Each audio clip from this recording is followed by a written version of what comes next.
Esta es una producción de Grupo Fórmula. Encuentra más contenido como este en radioformula.mx. A ver, José Luis, por más que nos dicen que la pandemia ya está... pero es increíble, ¿cuántos gobernantes del mundo, incluido el nuestro, nos dicen que todo está controlado, que todo está bien, que la pandemia se va a acabar?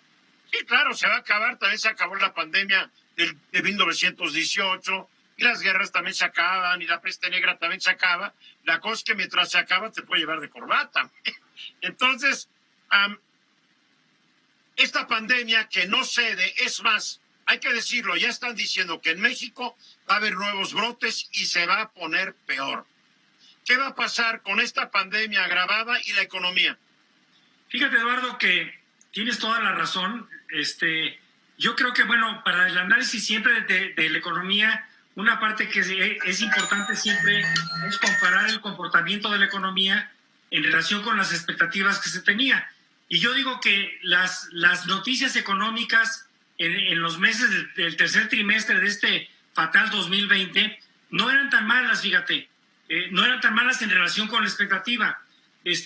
Vimos un notorio repunte de la actividad económica medido por este indicador del INEGI, el IGAE, que repuntó en junio el 8.8%, luego en julio repuntó el 5.7% y en agosto un poquito más del 1%. También hemos visto cómo en las últimas semanas el peso... Pero a fin de cuentas repuntó y otra vez fue perdiendo fuerza. Así es, pero digamos con las expectativas catastróficas hubo un ligero repunte y en ese sentido un cambio de tendencia. Lo vimos también con el peso que ganó terreno frente al dólar de Estados Unidos. La reapertura de muchos negocios con el sistema de semáforos fue un tema palpable. Pero el peso ganó por una debilidad del dólar. Pero digamos fue parte de la experiencia que vivimos y que está terminando en septiembre. Pero te agrego también, por ejemplo, el desempleo se desaceleró de un 5.2% en agosto, bajó un poco al 5.1% en septiembre. El número de subempleados también se redujo en septiembre en más de 580,000 personas y también entraron a la fuerza laboral cerca de 4.7 millones de personas en junio al retomarse la actividad económica bajo esta nueva normalidad. Creo que no es poca cosa, pero sin embargo, yo creo que la fiesta ya se acabó precisamente por lo que tú estás mencionando. Por una parte está qué nos va a pasar en la economía mexicana en el cierre del año ante la reelección de Trump o la elección en su momento el posible nuevo presidente Biden. Y segundo, el aceleramiento de la pandemia. Eduardo, mira, lo estamos viendo muy claro en el caso de México y medido precisamente con los indicadores. Llevamos 42 semanas de la pandemia y en esas 42 semanas de la pandemia el porcentaje de positivos en las pruebas de COVID pues ha dejado de descender como lo venía haciendo desde la semana de la epidemia 28, cuando se encontraba por encima del 50%. Hoy en día, Eduardo, actualmente el porcentaje de positivos en las pruebas de COVID, que es un indicador que ha usado esta administración, ya está en el 41%, pero está subiendo y ya está registrando el 44% desde la semana 35. El único problema de este dato, mi querido José Luis, es que de acuerdo a los expertos, una tasa de positividad arriba del 2% ya es peligrosa. Y ahora estamos hablando del 40%, y cuando nos decían que íbamos bien era el 25%, pues está medio raro, ¿no? No solo está muy raro, sino que está muy preocupante, Eduardo. Estamos viendo que las olas o los rebrotes que tú mencionabas en otras partes del mundo, bueno, pues en España está en estado de alarma nacional, en Francia tiene 9 ciudades con toque de queda, la República Checa está reconsiderando cerrar la actividad económica, Irlanda empezó con medidas restrictivas por 6 semanas, Italia y otros países de Europa ya se encuentran en un claro rebrote de la epidemia y como tú bien decías, en Estados Unidos ya tienen, bueno, agrego 8 días, Eduardo, en Estados Unidos, en donde no solo el número de incidencias, sino de hospitalizaciones está creciendo de manera muy preocupante. Hoy informaba que los hospitales del Paso están saturados al 100%. Ya no hay camas en los hospitales del Paso, Texas. Y ya hay, por ejemplo, entidades federativas como Chihuahua, Eduardo, que han regresado al semáforo color rojo. Creo que nos tiene un cierre del año muy preocupante, pues también combinado no solo con el tema de la pandemia, sino con la posible incidencia de la influenza H1N1. Pues para preocuparnos, sí, Luis Ernesto. Y creo que lo más importante de lo que está diciendo José Luis es, esto es al tiempo que, sin que todavía se haya dado ese reflejo, ya empieza la desaceleración del crecimiento de la economía mexicana, porque lo que hemos visto en los últimos meses es que aunque la economía sigue creciendo, las tasas de crecimiento en base mensual cada vez se van reduciendo más y más.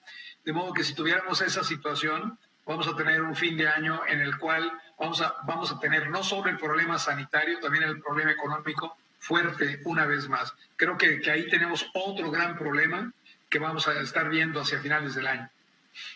Kenia. Sin duda, ahora que desde el Senado de la República vivimos esta posibilidad de que alguien muy cercano falleciera y de que supiéramos que personas que estaban literal a nuestro lado están contagiadas de COVID, más que nunca me parece que es necesario que haya pruebas. El tema de fondo es que en México sigue sin hacerse pruebas y eso es preocupante. Es que el fondo no es ese, el fondo es que desde el principio el subsecretario dijo que él no creía en las pruebas. Él dijo que él creía en el efecto rebaño. A mí no se olvida cuando dijo, hay que mandar a todos los niños a la escuela para que se infecten todos. Sí, la inmunidad de rebaño. Él es un proponente de que todos nos infectemos, que se mueran los que tengan que morir y colorín colorado. Es la triste realidad.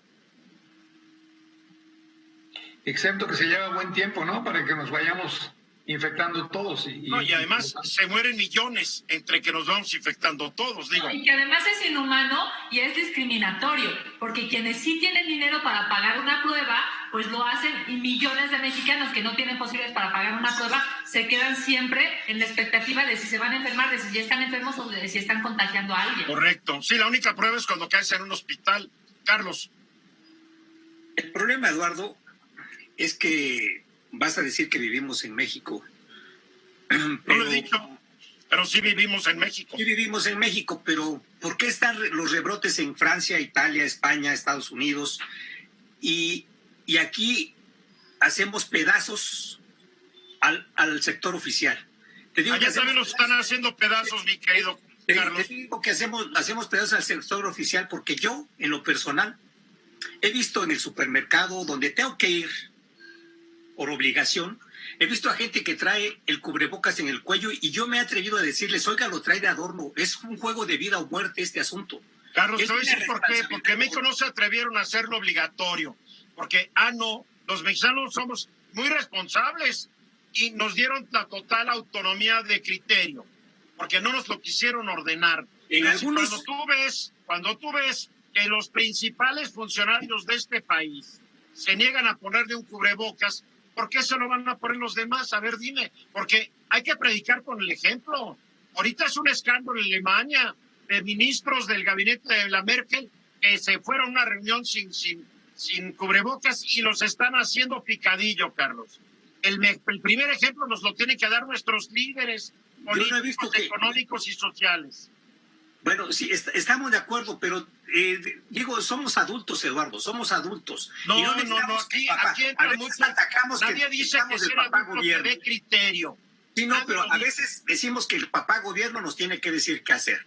Y ahora siempre nos escudamos en eso. Tenemos que, a mí sin que me digan, y si está en mi vida de por medio, yo tengo que cubrirme. Sí, Carlos, pero no esperes que la mayoría de la gente tenga tu criterio. Para poder ver las consecuencias. Hay fiestas, hay bares abiertos y hay estadios de fútbol abiertos. ¿Quién debería haber no permitido esto? Nuestras autoridades. Claras. Perdóname, hay un reglamento que dice que un restaurante no debe operar con más del 30% abierto. Y están atiborrados y la autoridad existe. A ver, Eduardo, y si hubiera un toque de queda, se acaban al gobierno de todos modos. No se atreven los gobiernos mexicanos, porque ni cuando se estaban matando en Ciudad Juárez o en Tijuana, se atrevieron. Son muy sacatones. A ver, tenemos que concluir, José Luis Romero Hicks. Pues mira, fíjate que ya las muestras que mencionaba Luis Ernesto de la desaceleración, en lugares como la Ciudad de México, Quintana Roo, Coahuila, el Estado de México, Nayarit, Puebla, Sonora, Sinaloa y Baja California, ya tienen tasas de ocupación laboral abajo del 94%, muy diferente a lo que tenían hace un año, Eduardo. Pues así está la situación. La pandemia, no hay país en el mundo que la esté manejando bien. Los que creíamos que la estaban manejando bien, pues también la regaron, Carlos. Mensajes. Esta fue una producción de Grupo Fórmula. Encuentra más contenido como este en radioformula.mx.